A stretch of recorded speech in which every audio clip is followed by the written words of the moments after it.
흰 눈썹 같은 달 아래 담장 모퉁이에서 남몰래 만난 두 남녀. 밤이 깊어서야 겨우 모습을 보인 애인이 원망스러운 듯 새침한 표정의 여성과 그의 기분을 풀어주고자 소매 속에서 선물을 꺼내려는 남성의 모습. 배경과 복식은 옛 것이지만 오늘날에도 충분히 있을 법한 일상의 모습입니다. 달빛이 침침한 한밤중에 두 사람의 마음은 두 사람만이 안다. 조선시대의 일상 속 풍경을 서정적으로 표현한 그림. 여러분들은 누구의 그림인지 눈치채셨나요? 오늘 미술랭 가이드에서 파헤쳐볼 화가는 바로 신윤복입니다. 김홍도와 함께 조선을 대표하는 화가임에도 불구하고 사실 신윤복의 생애에 대해 구체적으로 알려진 사실이 많지는 않습니다.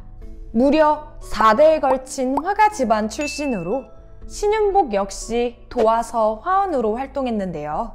고조 할아버지 때부터 대대로 국가가 공인한 화가였던 덕분에 그는 천부적인 재능으로 20대부터 화가로서 이름을 날렸습니다. 하지만 얼마 못 가 신윤복은 기생들과 어울리고 비속한 그림을 그린다는 이유로 도화서에서 쫓겨납니다. 조선시대 당시 도화서 화원들이 그린 그림과 신윤복의 그림을 비교해보면 KTX를 타고 가면서 보더라도 확연히 다른 점 보일만 하죠. 화가로서의 자존심이나 명예를 생각했다면 의견을 굽힐 만도 한데 신윤복은 도화서를 박차고 나온 뒤 떠돌이 생활을 하며 본격적으로 자신이 그리고 싶었던 그림을 마음껏 그리기 시작합니다. 신윤복이 그린 그림들을 보면 김홍도처럼 일상 속 풍경을 담으면서도 특히 남녀 간의 애정을 다룬 그림들이 많은 것을 알 수 있는데요. 조선시대 그려진 수많은 인물 그림의 주인공이 보통 남성인 것에 비해 신윤복의 작품에서는 항상 여성이 등장합니다. 여성일 뿐만 아니라 기생과 같은 낮은 신분의 인물들이죠. 남성 중심의 조선사회에서 여성의 모습을 꿋꿋이 그렸던 이유는 무엇일까요? 그 전에 잠깐! 아직도 신윤복을 여성으로 착각하는 경우가 많은데요. 뭐야? 여자가 아니었어?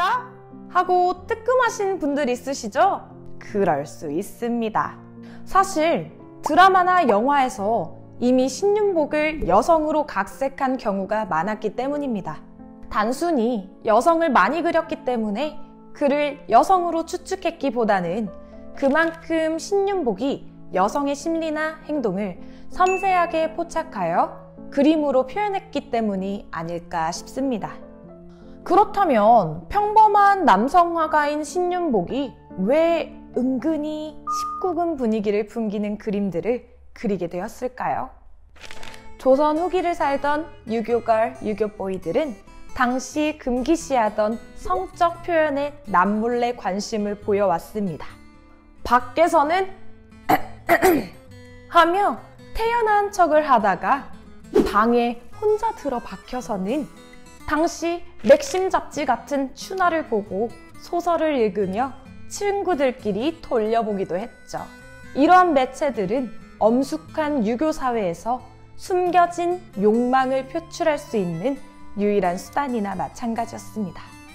이때 신윤복은 사람들의 숨겨진 욕망을 알아채고 남녀노소와 신분을 불문한 사람들의 기본적인 욕구를 그림으로 표현합니다. 목욕하는 여인의 모습을 훔쳐보는 남성의 모습, 밤늦게 밀회를 즐기는 젊은 남녀의 모습처럼 우리의 일상과 밀접한 욕구를 그림으로 보여준 것이죠. 다만 그는 그만의 로맨틱하고 서정적인 방식으로 작품 세계를 구축했습니다. 여러분, 한 번쯤 미술관에 가서 나체의 조각상이나 그림을 보며 너무 야한 거 아니야? 저게 예술인가? 라고 생각했던 적 있으신가요? 예술에 있어 19금의 기준은 무엇일까요? 신윤복은 남녀 간의 애정을 주제로 그림을 그렸지만 그의 그림은 로맨스 영화의 한 장면처럼 보인다는 특징이 있습니다. 단순히 남녀의 신체를 적나라하게 묘사하고 애정행각을 보여주는 것이 아니라 감상하는 사람의 상상력을 자극하는 것이죠. 그가 그린 사시장춘도를 볼까요? 나무로 반쯤 가려진 집 앞에 나란히 놓인 신발 두 켤레. 급하게 벗어 던진 듯 보이는 남성의 신발과 조심스럽게 벗어둔 붉은 꽃신. 방한 남녀의 모습을 대놓고 보여주진 않더라도 이 그림을 보는 사람들이라면 그들이 여기에 온 이유와 모습을 자연스럽게 상상하게 됩니다. 저기 저 문 앞에 멈춰선 여종의 심정이 왠지 모르게 공감되네요. 그저 벗어둔 신발 두 켤레만으로 앞뒤 장면을 상상하게 만드는 신윤복의 노련함이 느껴지시나요? 보통 그림 속 장면은 시간이 멈춘 것처럼 보이기 마련입니다. 하지만 신윤복의 그림을 보면 우리도 모르게 그 속 제3자가 되어 인물들의 행동을 지켜보고 있다는 착각이 들죠. 신윤복이 추구한 그림의 가치는 여기에 있었던 것이 아니었을까요? 정지된 화면을 동영상처럼 담아낸 화가 신윤복이었습니다. 오늘도 저희 영상이 마음에 드셨다면 좋아요와 구독 부탁드리면서 저희는 다음 주에도 더욱 맛있는 예술 한 상을 가지고 찾아뵙겠습니다. 감사합니다. 쿠키는 뭐예요? 먹는 쿠키.